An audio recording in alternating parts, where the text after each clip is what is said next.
말씀으로 떠나는 순례의 시간 두 번째, 오늘 우리는 요단으로 우리의 순례를 떠나보고자 합니다.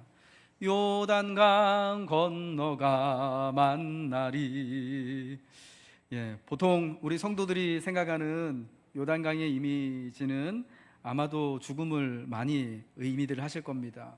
우리 예수 믿는 성도들 뿐만이 아니라 사실은 우리 대한민국 사회 많은 또 믿지 않는 분들도 요단강 하면 죽음이다라는 것을 알고 있습니다. 왜냐하면 우리가 흔치 않게 또 장례식장을 또 찾아가는 일들이 종종 사실은 있잖아요. 믿는 자이건 믿지 않는 자이건 장례식장을 찾아가다 보면은 내가 찾아가는 방문하는 그 호실 말고 또 옆에서도 항상 들려오는 찬송 소리 중에 하나가 바로 이 찬송이었어요. 요단강 건너가 만나리. 우리는 요단강을 죽음으로 이해하고 또 요단강을 건너서 하나님을 만나고 먼저 간 사랑하는 가족들, 사랑하는 성도들을 만날 것을 꿈꾸고 있어요. 우리에게 그래서 요단강은 죽어서 하나님 나라에 들어가는, 죽어서 천국 가는 것을 나타냅니다.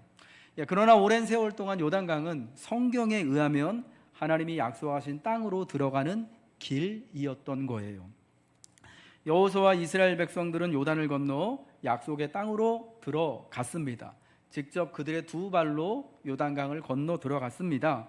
그 후로 요단은 이스라엘의 영토를 구분짓는 하나님의 약속하신 땅이며 또한 동시에 하나님이 약속하신 이스라엘 땅과 주변의 나라들의 영토를 경계하는 지리적인 경계가 되어 왔던 곳입니다.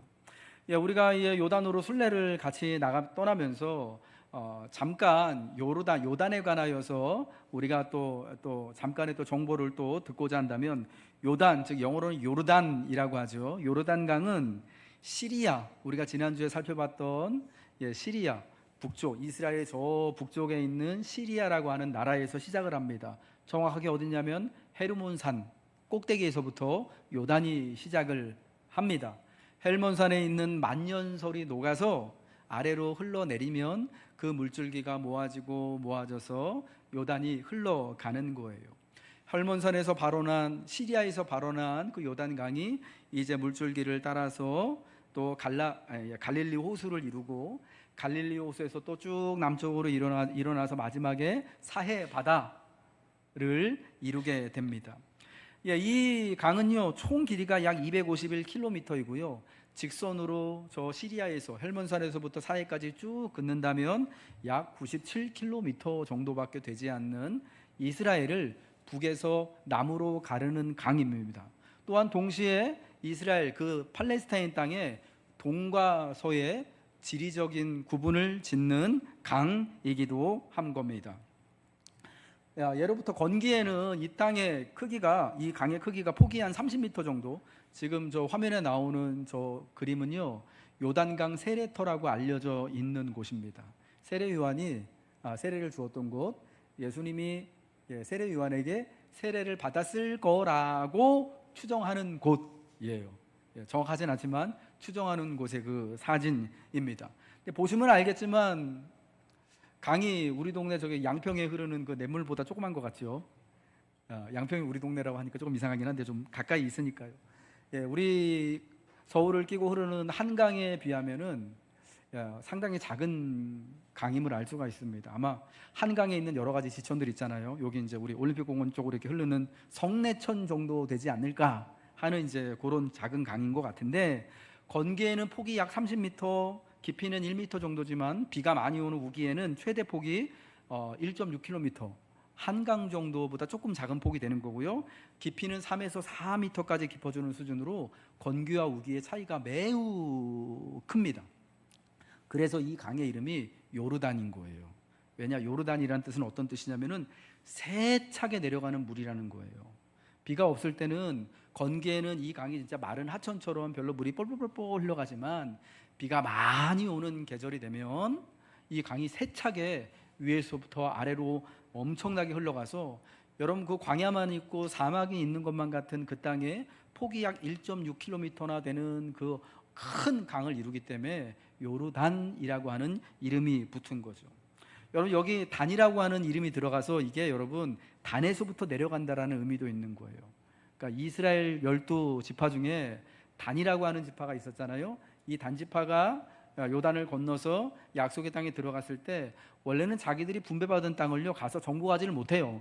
그리고 점점 북쪽으로 밀려가다가 저 북쪽 밑에 이스라엘 제일 최북단에 마침내 거기서 자리를 잡고 삽니다.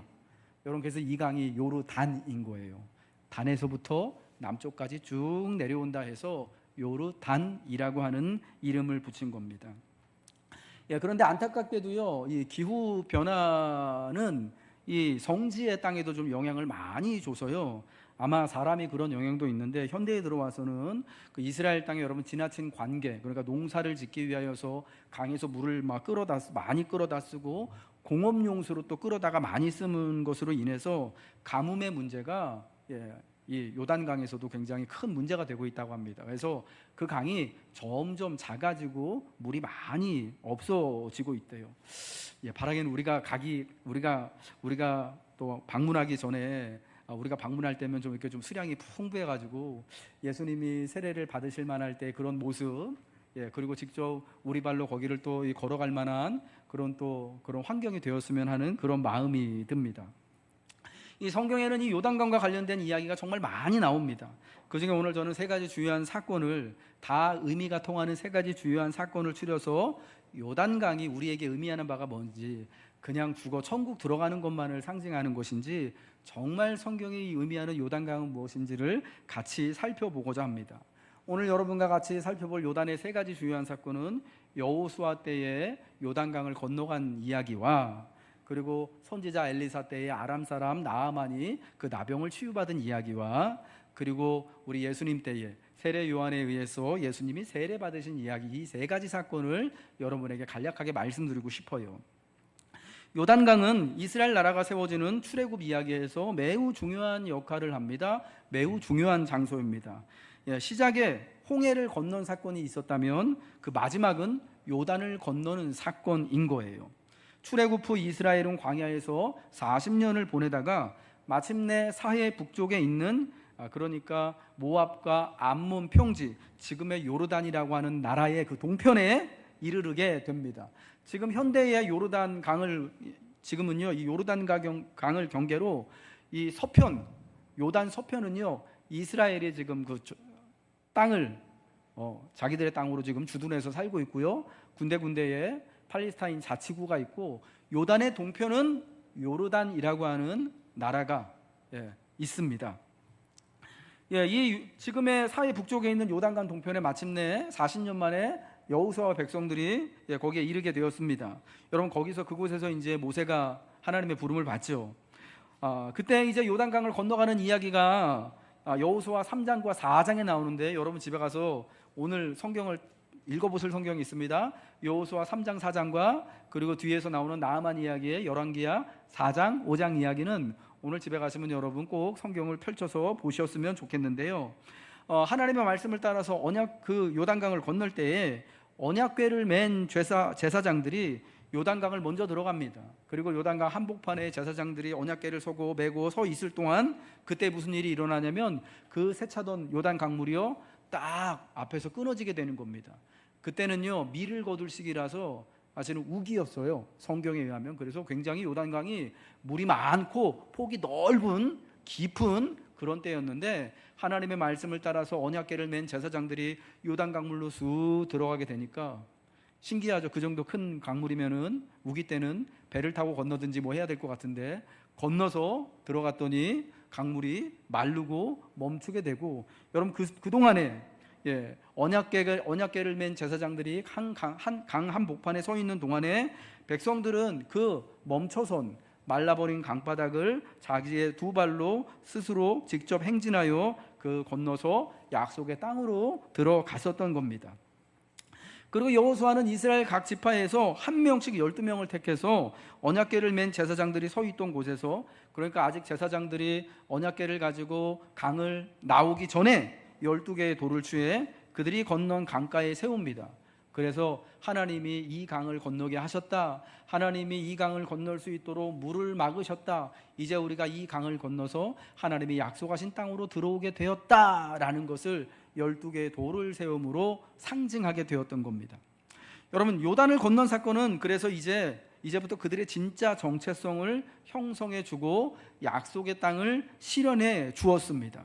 그 순간부터 이스라엘은 출애굽과 광야와 요단강 건너을 하나님이 그들을 그분의 백성으로 삼아 자유를 주시고 새로운 하나님의 사랑받는 자녀로서의 정체성을 주신 사건으로 기념을 하는 것입니다. 그러면서 이 요단물을 마르게 하신 하나님께서 이제 약속하신 대로 우리를 이 가나안 땅으로 인도하셨으니까 비록 지금 이 땅에 여러 많은 이민족들이 살고 있지만 우리가 그 땅을 우리의 것으로 차지할 수 있을 것이다라는 믿음을 갖게 해 주시는 거예요. 하나님이 건너게 하십니다. 하나님께서 그들을 그분의 자녀로 삼으시고 돌보시고 보호하시고 약속을 이루어 주신다라는 거예요. 그러니까 홍해를 건너는 사건하고 이제 40년 후에 요단강을 건너는 사건은 의미가 사실은 똑같은 거예요. 둘 다 물을 건너므로써, 물을 자기의 직접 두 발로 건너므로써 하나님의 구원과 하나님의 자녀가 되어지게 되는 거예요. 여호수아가 요단을 건넌 후 매우 오랜 세월이 흘러서 이스라엘의 선지자 엘리사의 때에 아람의 군대 장관 나아만이 그의 불치병인 나병을 치료하기 위해 이스라엘의 요단강을 찾아옵니다. 여러분, 우리가 그 자세한 이야기는 여러분 집에 가서 꼭 열왕기하 4장과 5장의 말씀을 펴서 읽어보시길 바랍니다.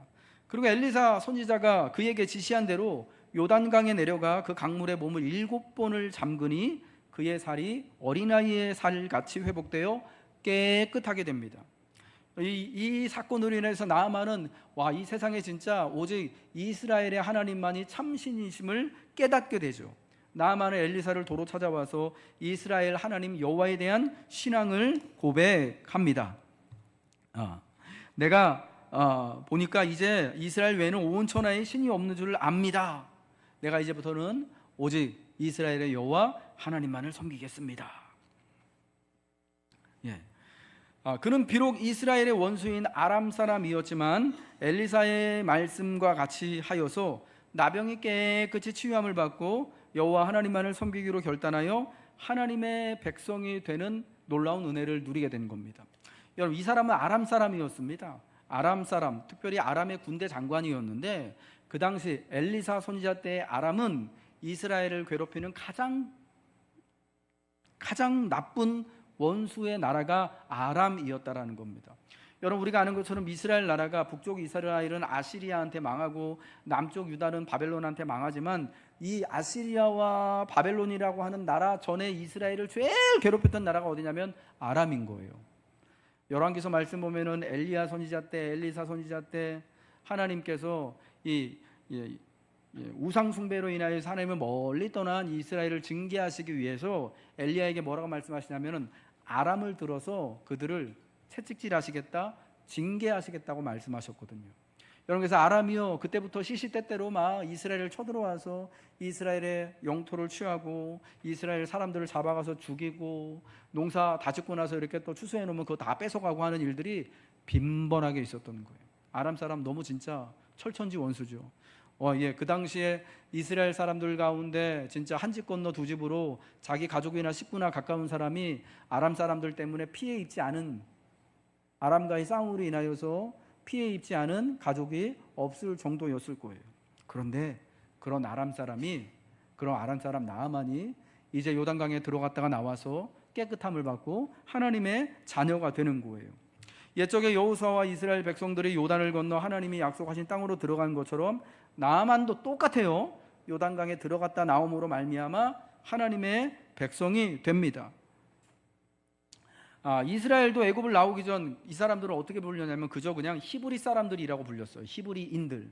애굽 사람들이 애굽에 살 때에 모세와 같은 또 이 모세의 이제 동포들을 어떻게 불렀냐면 히브리인들이라고 불렀습니다. 히브리인이라는 말은 굉장히 경멸의 그 어조가 담겨 있는데 종들이라는 그런 의미로 히브리인이라고 불렀고요.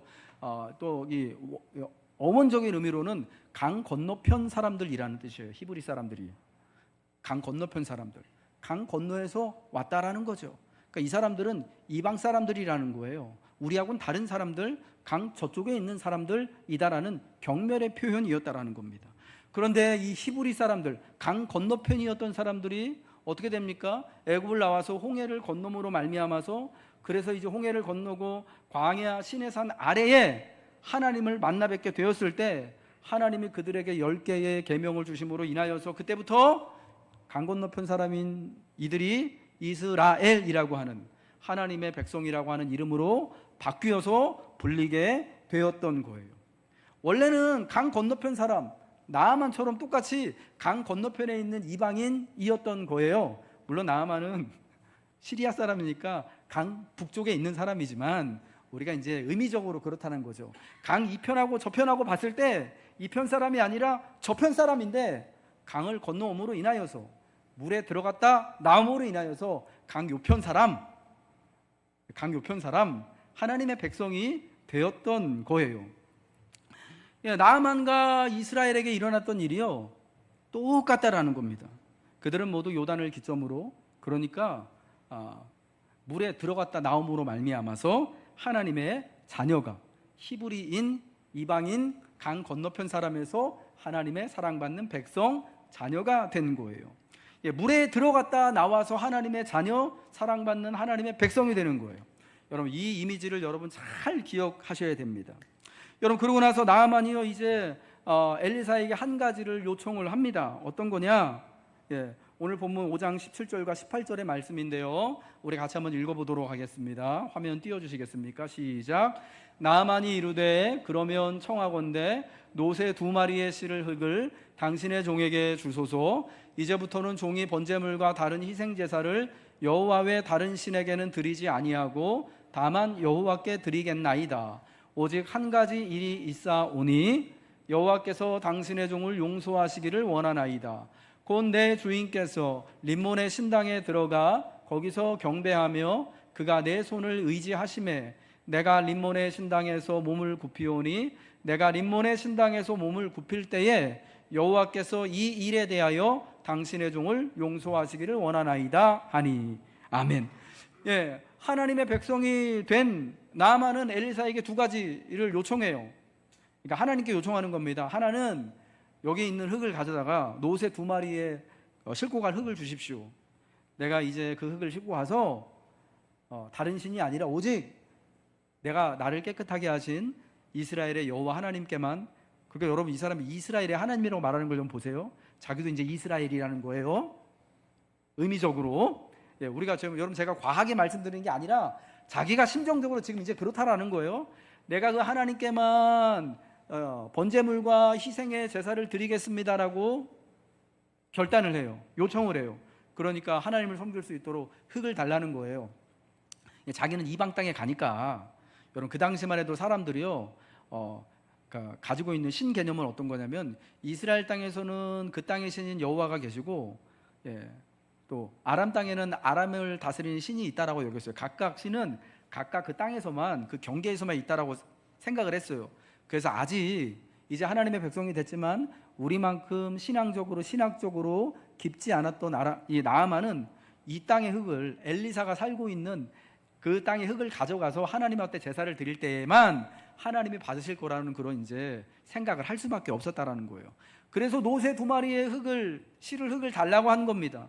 그러면서 중요한 게, 내가 이제부터는 이스라엘의 하나님 여호와 외에는 다른 어떤 신에게도 희생 제사나 번제물을 드리지 않고 오직 하나님만, 내가 여호와 하나님만 내가 경배하겠습니다라고 하는 거예요.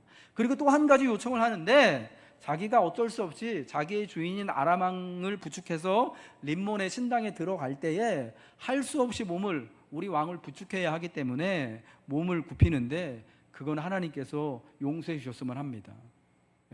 내가 우상신당에 들어가서 몸을 굽히는 게 림몬의 우상을 섬기려고 하는 게 아니라 어쩔 수 없이 우리 왕을 부축하는 공무를 수행하는 거니까 그거는 하나님이 용서해 주셨으면 좋겠습니다 한 거예요. 여러분, 나아만은 그 2가지를 요청했는데 어떻게 되죠? 엘리사가 너는 평안히 가라, 허락을 하는 거예요. 이게 참 놀라운 거예요. 여러분, 만약 나아만이 아람 사람이 아닌 유대인이었다면 엘리사는 이를 허락하지 않았을 거예요. 여러분, 이 엘리야 엘리사 때에 하나님이 두 선지자를 통하여서 이스라엘에게 강하게 경고하시고 싸우신 게 어떤 것 때문입니까? 우상 숭배 때문이잖아요. 아합과 그의 집안이 바알과 아세라와 같은 하나님이 아닌 우상, 이방의 우상을 열심히 섬겨서 자기들뿐만 아니라 백성들도 다 하나님을 떠나게 하니까, 여러분, 그것을 하나님께서 또 금하시고, 하나님께서 그 우상숭배에서 돌아오도록 하시기 위하여서, 우상숭배를 금하시기 위하여서 엘리야와 엘리사 같은 진짜 선지자의 대표격인 이 선지자들을 보내셔서 하나님께서 일하시지 않습니까? 그러니까 이스라엘 안에서는요, 우상숭배는요 진짜 말도 안 되는 일이에요. 특히 엘리사에게는요, 엘리야의 제자인 엘리사에게는 우상의 신당에 들어간다는 거, 이거는 진짜 있을 수 없는 일이죠. 피를 토하는 심정으로 막아야 되는 거예요. 그런데 이제 막 하나님을 섬기기로 맹세한 나아만, 이 사람은 여러분 아람 사람이고요, 그가 살아야 하는 곳은 이스라엘 땅이 아니라 아람으로 도로 돌아가야 되잖아요. 다메섹 왕궁이 있는 곳으로 가야 되잖아요. 그 아람은 이스라엘의 하나님을 전혀 알지도 못하고 다른 우상들을 섬기는 것이 너무 자연스러운 곳, 주위를 살펴보면 다 이방 우상의 문화로 가득한 그런 곳이고, 더군다나 이 사람은 아람의 고위 공직자, 군대 장관입니다. 그의 왕이 의지하는 사람입니다. 그래서 왕과 함께 왕궁 제사에 참여할 수밖에 없는데, 이게 공직의 일을 하는 거예요. 군대 장관은 그 일을 피할 수가 없는 거예요. 그래서 왕궁 제사에 함께 참여할 수밖에 없을 때에 이것을 어쩔 수 없이 하는 거니까 하나님께서 용서해 주시기를 구하는 거예요. 그러니까 나아만은 이제 막 예수 믿기를 이제 막 하나님을 믿기로 했지만 림몬의 신당에 들어가 몸을 굽힐 수밖에 없는 형편에 있는 사람입니다. 이방의 세계에서 살아갈 수밖에 없는 그런 사람입니다. 아니, 이스라엘 땅에서는 우상 숭배하면 안 되죠. 우상의 신당에 들어가서도 안 되고, 우상 앞에 아무리 내 마음이 그렇지 않더라도 무릎 꿇어 절하면 안 되는 거예요. 우상의 제물을 먹으면 안 되는 거예요. 그런데 아람의 세계에서는 그게 달라지는 거예요. 왜? 집안에도 우상이 있고, 집 밖에도 우상이 있고, 내 직장에도 우상이 있고, 내 직장 동료들이 다 우상 숭배자들인데, 그러니까 나 혼자 여러분 그걸 지키면서 유대인들이 그러는 것처럼 음식법 지키고 우상하고 관계없이 이렇게 살아가는, 이게 전혀 할 수가 없는 그런 상황인 거예요. 여러분, 그래서 하나님이요 그 형편을 들으시고 허락을 해주시는 거예요. 우리가 생각하는 것보다 참 하나님은 참 품이 넓고 굉장히 관대하신 분이다라는 거, 하나님이 정말 사랑의 하나님이시다라는 것을 우리는 이 나아만을 통해서도 알 수가 있어요. 단순히 나아만의 나병을 고쳐주신 것뿐만 아니라 이후로 그가 아람에 돌아가서 하나님을 잘 섬기며 살아갈 수 있도록 하나님이 마음까지 써주시는 거예요. 그가 처한 피할 수 없는 상황에서 하나님을 섬길 수 있도록 허락하시고 도우시는 것이 여러분이 섬기고 제가 섬기는 우리 하나님의 진짜 마음이다라는 겁니다. 하나님이 이방의 그 선교 현장에서의 복음을 그 상황에 맞춰서 제시하신 거예요. 모든 나라, 모든 민족, 모든 사람이 다 여러분 똑같은 상황에 있는 것이 아닙니다. 하나님은 우리가 생각하고 상상하는 것보다 훨씬 넓고 관용적인 분이심이 맞는 거예요. 특히 나아만같이 이제 막 하나님을 섬기기로 결정한 이들에게 하나님은 더 넓은 마음으로 그가 하나님을 바로 섬길 수 있도록, 하나님을 점점 더 깊이 알아갈 수 있도록 순례의 길을 허락해 주시는 거죠. 여러분, 그러므로 우리도요 이렇듯 하나님의 그 넓은 마음을 우리가 잘 이해해야 할 줄로 믿습니다. 물론 그렇다고 그 넓은 마음을 오로지 나에게만 적용하라는 게 아니라, 이제 막 예수 믿기 시작한 분들, 그리고 여전히 믿음에 연약한 가운데 있는 분들, 내가 아닌 다른 이들에게, 그리고 아직 예수 믿지 않았지만 우리의 이웃들에게 그 관용의 마음을 한번 적용해 보십사 말씀을 드리는 거예요.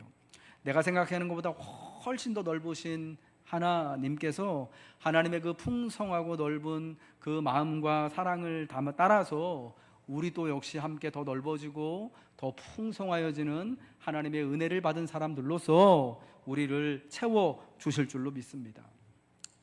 그리고 그 엘리사의 시대로부터 또 많은 세월이 흘러서 마침내 예수님이 이 땅에 오실 시기가 되었을 때에 그 나아만이 들어갔던 요단강에 세례자 요한이 등장을 합니다. 그는 하나님 나라의 도래를 기다리는 이스라엘 사람들에게 회개의 세례를 요단에서 베풀었습니다. 여러분, 우리가 다 예수 믿는 우리 그리스도인들은 세례받고 예수님 하나님의 자녀가 되잖아요. 근데 여러분, 이때에 사실은 이스라엘 사람들에게 물에 들어갔다 나오는 거 세례는 우리처럼 하나님의 자녀가 되는 거듭남의 증표는 아니었어요. 유대인들에게는 회개의 세례라고 하는데 회개를 상징하는 거였어요. 처음에 유대인들에게는. 왜 그렇습니까? 이 사람들은 날 때부터 사실은 하나님의 백성이라고 자랑하는 사람들 아닙니까? 율법에 따르면. 그러니까 우리하고는 세례의 개념이 조금 다를 수가 있는데, 어쨌거나 우리 기독교 세례의 그 거듭남의 의미가 여기서부터 이제 시작이 되어지는 겁니다. 예수님도 그에게 나아가 세례를 받으심으로 공식적으로 예수님의 사역을 시작을 하셨습니다. 그러니까 여호수아의 때부터 예수님 때까지 1500년이 넘는 이 긴 기간 동안 요단강이 이스라엘 사람들에게 의미했던 모든 상징이 이제는 예수님의 세례 받으심으로 세례의 행위에 녹아들었고, 그 순간이 기독교의 순례가 진정으로 시작되는 지점이 되는 것입니다. 살아계신 하나님이 어떤 방식으로 여러분을 만나든지, 혹은 우리 지난주에 살펴봤던 다메섹에 가는 사울에게처럼 나타나실 수도 있고, 요단강의 나아만처럼 나타나실 수 있는, 개인적인 신앙을 갖게 되는 다양한 방식, 여러 많은 방식들이 있습니다만은, 그러나 결국 그 다양한 방식은 세례로 귀결이 되어지고 공식적으로 내가 예수 믿는 사람입니다 라는 것이 물에 들어갔다 나옴으로 세례를 통하여서 선포됩니다.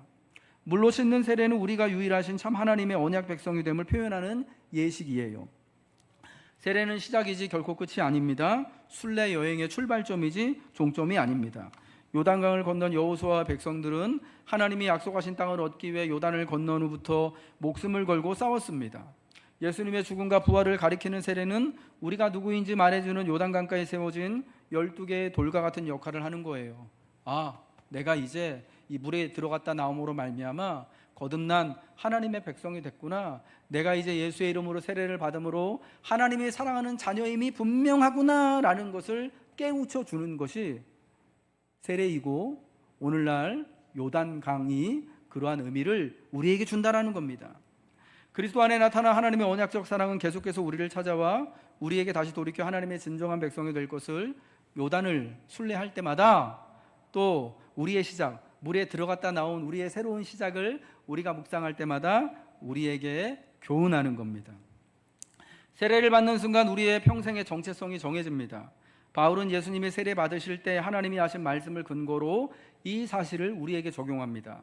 갈라디아서 3장 26절 28절의 말씀입니다. 우리 같이 읽겠습니다. 시작. 너희가 다 믿음으로 말미암아 그리스도 예수 안에서 하나님의 아들이 되었으니 누구든지 그리스도와 합하기 위하여 세례를 받은 자는 그리스도로 옷 입었느니라. 너희는 유대인이나 헬라인이나 종이나 자유인이나 남자나 여자나 다 그리스도 예수 안에서 하나이니라. 아멘. 여러분, 여기서 그리스도로 옷 입었다라는 것이 어떤 의미입니까? 세례를 그리스도로 옷 입은 것이라고 말씀하는데, 여러분, 옷이라는 것은 그 사람이 무슨 일을 하는지, 그 사람이 하는 일과 그 사람의 신분을 말해줍니다. 그러니까 그리스도와 같이 생각하고 그리스도처럼 살아가는 것을 그리스도로 옷 입었다라고 표현하는 거예요. 물에 들어갔다 나옴으로 우리가 하나님의 백성이 되었다면 이제부터 당신들은 그리스도로 옷 입은 사람들이기 때문에 그리스도와 같이 생각하고 그리스도처럼 살아가야 합니다. 그것이 성령 안에서 하나님과 성도들과 주 예수와 하나 되는 길입니다 라고 가르쳐주는 것입니다. 여러분, 운동을 하기 위해서는 운동에 알맞는 옷을 입어야 되고요, 노동을 하기 위해서는 노동에 알맞는 옷을 입어야 하는 것입니다. 옷은 한 사람의 생활 양식이며 문화를 나타내는 거죠. 지난주에 우리 교회 청소하고 1층 정리하느라고요, 저는요, 이제 그 일을 할 때 이렇게 양복을 벗어 제끼고 반팔티 반바지를 입고 나가서 땀을 흘렸습니다. 집 날르는데 양복을 입고 할 수는 없잖아요. 여러분, 운동하는데 이런 복장을 가지고, 예배 나오는 복장을 가지고 운동을 할 수는 없는 것 아니겠습니까? 저는 요 근래 자전거를 타는데요, 자전거를 타려면 꼭 그 민망한 쫄쫄이 자전거 바지를 입습니다. 이걸 어떻게 입지 싶었는데, 자전거 운동을 하려면은 그 바지가 자연스럽고 편하고 좋아요. 운동하는데 효과가 제일 좋더라고요. 그런데 자전거가 2m 정도 떨어지면은 그 순간부터 되게 창피해지는 바지가 그 바지입니다. 몸에 착 달라붙거든요. 그런데 운동할 때는요, 그게 아무렇지가 않아요. 그러니까 보는 사람들도 이상하다고 생각하지 않습니다. 자전거 하나 내는 그 순간에는. 옷이 어떤 옷이든 간에 그 활동에 따라서 거기에 적합한 옷이 있는 것이죠. 그와 마찬가지로 그리스도로 옷 입었다라는 것은 이제 그리스도로 말미암아 물에 들어갔다 나와 세례받은 하나님의 자녀가 됐다라는 것을 상징하는 것이고, 그와 같은 상징을 품고 기억을 하며 내가 그리스도처럼 생각하고 그리스도처럼 말하며 살아가야겠다라는 것을 우리에게 결단해 주는 것입니다.